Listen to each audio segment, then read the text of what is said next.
Jayashree blog. আশা করি তোমরা সবাই ভালো আছো আর আমিও তোমাদের ভালোবাসায় অনেক অনেক ভালো আছি। তো এখানে তোমরা দেখতেই পাচ্ছ এত মানুষের ভিড় কেন, সেটা তোমাদেরকে বলে দিই। আজকে হচ্ছে শ্রাবণ মাসের শেষ সোমবার আর আমি চলে এসেছি মুর্শিদাবাদের পলসন্ডার মোড়ে। এখানে তোমরা দেখতেই পাচ্ছ প্রচুর ভিড়, এখানে প্রচুর ভক্তের সমাগম এখানে। তাই তোমাদেরকে দেখাবো যে আমাদের পলসন্ডার মোড়ে কেমন কি আয়োজন হয়, সবটাই তোমাদের সাথে তুলে ধরবো। মুর্শিদাবাদ মানেই একটা ভালোবাসার জায়গা, একে অপরের প্রতি ভালোবাসা এবং সম্মানের জায়গা। এক কথায় আমরা বলতেই পারি মুর্শিদাবাদ মানে শ্রাবণ মাসের শেষ সোমবারের একটি খুব বড় উৎসব। ছোট থেকে বড়, মহিলা থেকে পুরুষ সবাই অপেক্ষা করে বসেই থাকে যে শ্রাবণ মাসের শেষ সোমবার কবে আসবে আর আমরা বাবার মাথায় জল ঢালতে যাব। এই একটা দিনের অপেক্ষায় বহু মানুষ কিন্তু অপেক্ষা করেই থাকে। তোমরা যারা জল ঢেলেছো বাবার মাথায় তারা অবশ্যই এই ফিলিংসটা বুঝতে পারবে। তো চলো এখন একটা দাদুর সাথে কথা বলে নিই। এই একটা আমার দাদু হয় সম্পর্কে, এখানে উনি আইসক্রিম দিচ্ছেন। তো যাই হোক চলো তোমাদেরকে দেখাই। এই যে দেখতেই পাচ্ছ সামনে এত মানুষের ভিড়। এখানে শুধু পলসন্ডার মোড় এমন না, এখানে প্রচুর জায়গা থেকে, অনেক বিভিন্ন জায়গা থেকে মানুষ এসেছে ভিড় দেখতে। মানুষ এসেছে শুধুমাত্র এই দিনটাকে উপভোগ করার জন্য। আর সত্যি এই দিনটা ছিল অসাধারণ। তো আমরা প্রথমে চলে এসেছি, দেখো এখান দিয়ে সামনের দিয়ে এগিয়ে যাচ্ছি, কারণ এখানে আমাদের শিব মন্দির আছে এবং সেইখানেই প্রত্যেকটা মানুষ, প্রত্যেকটা ভক্ত আমাদের বাবার মাথায় জল ঢালছেন। তো দেখো বন্ধুরা, এখানে যে দাদাভাইগুলো আসছেন, এই দাদাভাই দেখো কি সুন্দর বাঁক নিয়ে যাচ্ছে, কত সুন্দর। আর এনাদের একটা করে গ্রুপ থাকে, কিছুক্ষণ পর এনারা একবার চেঞ্জ করবেন, ওনারা একবার চেঞ্জ করবেন, এইভাবে বড় বড় বাঁকগুলোকে নিয়ে যাওয়া হয়। আর এখানে যেগুলো দেখতে পাচ্ছ ছোট ছোট বাঁক কত সুন্দর, এগুলো এক একজনে বয়ে বয়ে নিয়ে যায়। কিন্তু এই বাঁকগুলো দেখতে অসাধারণ লাগে। আমি সেই ছোট্টবেলা থেকে এই বাঁকগুলোর ভীষণ প্রেমী। তো বন্ধুরা, আমরা এখন যেখানে দাঁড়িয়ে রয়েছি এটা হচ্ছে পলসন্ডার মোড় মেন রাস্তা। আর এখানে দেখতে পাচ্ছ মন্দির, এই সেই মন্দির যেখানে হাজার হাজার ভক্ত বাবার মাথায় জল ঢালছে।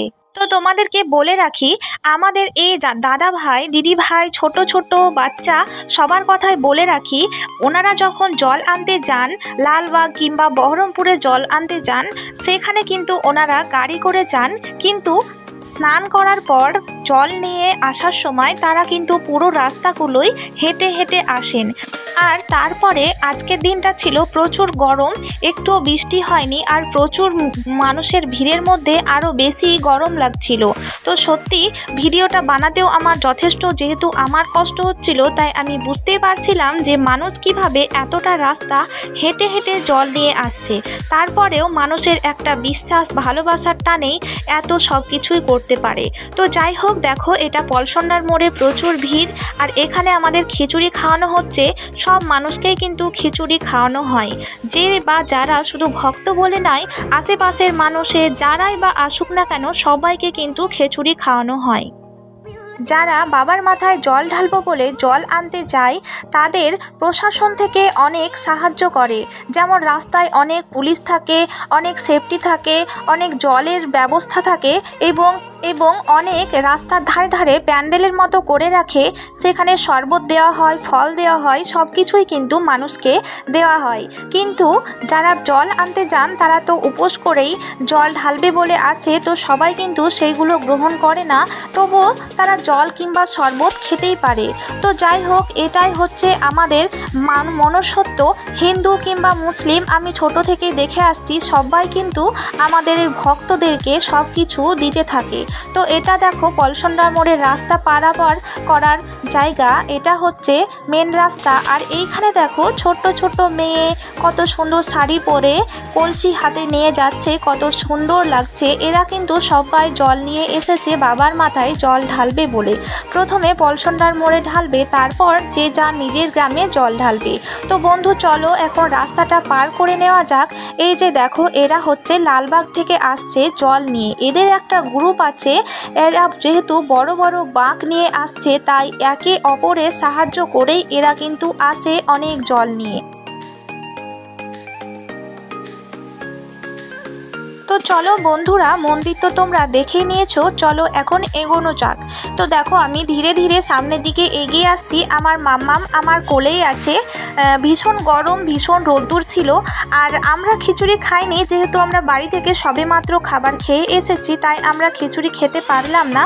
আর এইখানে দেখো এইভাবে কিন্তু খিচুড়ি দেওয়া হচ্ছে প্রত্যেকটা মানুষকে।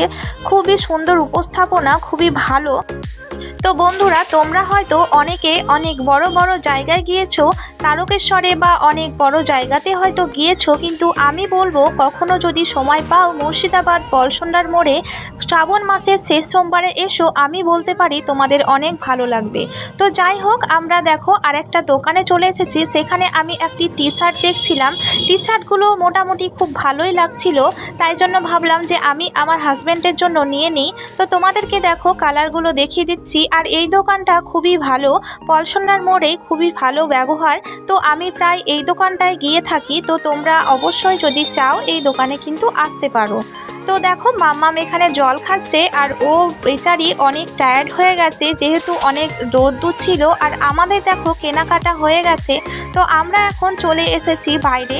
আর বাইরে থেকে দেখো এখন প্রায় বিকেল 4টে বাজে, তাই ভিড়টা একটু কমে গেছে, কিন্তু তা সত্ত্বেও মানুষকে এখনও খিচুড়ি খাওয়ানো চলছে।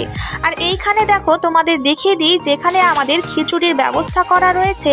এই যে দেখো কত বড় বড় জায়গায় খিচুড়ি রাখা আছে, আর প্রচুর খিচুড়ি কিন্তু এখনও রয়েছে। তো খিচুড়ি দেওয়া কিন্তু এখনও পর্যন্ত কন্টিনিউ থাকবে। মানুষ যতক্ষণ থাকবে খিচুড়িও ততক্ষণ দেওয়া চলবে। তো দেখো বন্ধু, তোমাদেরকে দেখিয়ে দিই পুরো জায়গাটা। এই যে দেখো কত বড় বড়, এইগুলোকে কি বলে জানি না, জায়গাগুলো দেখো। এই পুরো জায়গাতে কিন্তু খিচুড়ি ছিল। এই যে এই ডেকগুলো দেখো, এই ডেকচি বলা হয় যত সম্ভব। এই ডেকচিগুলো অলরেডি খালি হয়ে গেছে খিচুড়ি দেওয়ার পর। আর এখানে দেখো আরও অনেক কিন্তু খিচুড়ি এখানে রাখা রয়েছে। তারপর দেখো এখানে জলের কিন্তু ব্যবস্থা রয়েছে। সাধারণ মানুষ থেকে ভক্তদের জন্য সবার জন্য কিন্তু এখানে জলের ব্যবস্থা রয়েছে। তো আমি এখান থেকে একটা জলের বোতল নিয়ে নিলাম এবং আমরা এখন চলে যাব বাড়িতে। তো দেখো আমরা গাড়িতে উঠে পড়েছি এবং একটি ছোট্ট ভাই, সে লালবাগ থেকে আসছিল এবং সে পায়ে চোট পেয়েছিল। আর আমরা যেহেতু গাড়িতে আসছি এবং রাস্তায় দেখো, রাস্তাতেও কিন্তু অসংখ্য মানুষের ভিড়। তারাও কিন্তু 1 পা 2 পা করে প্রায় চলে এসেছে গ্রামের ভিতরে। তারা প্রত্যেকটা মন্দিরে মন্দিরে জল ঢালার পর তারা কিন্তু শেষ পর্যন্ত নিজের গ্রামে যাবে জল ঢালতে। তো এটা হচ্ছে আশ্রম, আশ্রমে জল ঢালবে। একটা বান্ধবীর সাথে দেখা হয়ে গেল, সেই বান্ধবীর সাথে একটু কথা বললাম। তারপর দেখো ভাইটা এই জায়গাটায় নামলো, কারণ এই আশ্রমে সেই ভাইটা জল ঢালবে বাবার মাথায়। তো বন্ধুরা, ভিডিওটি যদি ভালো লেগে থাকে অবশ্যই একটি লাইক কমেন্ট শেয়ার করে দিও। আর দেখা হচ্ছে পরের কোনো ভিডিওতে। ততক্ষণের জন্য ভালো থেকো, সুস্থ থেকো, টাটা।